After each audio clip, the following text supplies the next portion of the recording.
Ce matin, j'ai eu la fille d'Alric au téléphone. C'est un échange que j'ai promis de ne pas diffuser sur les réseaux sociaux. J'ai été très maladroit et si sa fille voit cette vidéo, encore une fois, je m'en excuse. Ça partait d'une bonne intention.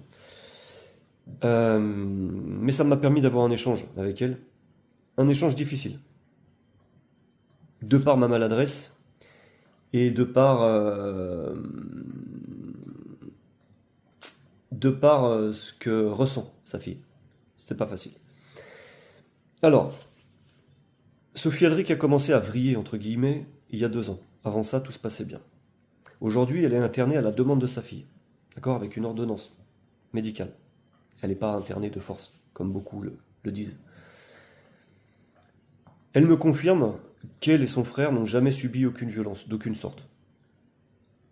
Contrairement que, à ce qu'avance, à ce qu'affirme sa mère.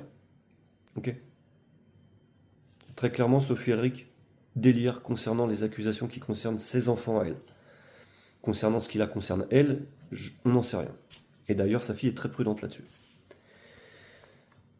Son frère est mineur. Il n'a pas encore 18 ans.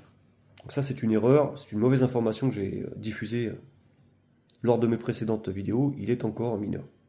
Elle a demandé son internement parce qu'elle a tapé, parce que Sophie Elric a fait une crise d'hystérie sous la fenêtre de son frère, que ça a traumatisé son frère, et qu'elle a estimé que c'en était trop, donc elle a demandé à ce que sa mère se fasse soigner.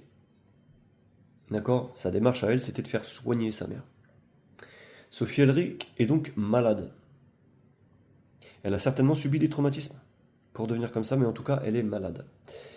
Et ce que je retiens de cet échange, difficile, émouvant, et oui, je suis sensible, c'est que ces enfants vivent un cauchemar depuis 2 ans.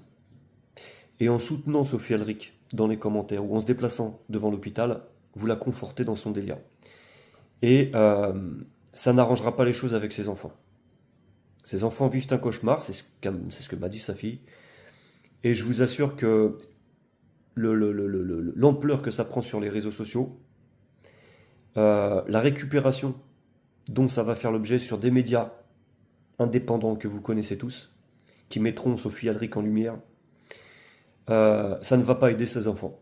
Voilà. Donc soit vous êtes sensible à ça, soit vous respectez ses enfants, soit vous jouez le jeu de quelqu'un de malade, vous participez au cauchemar de ses enfants.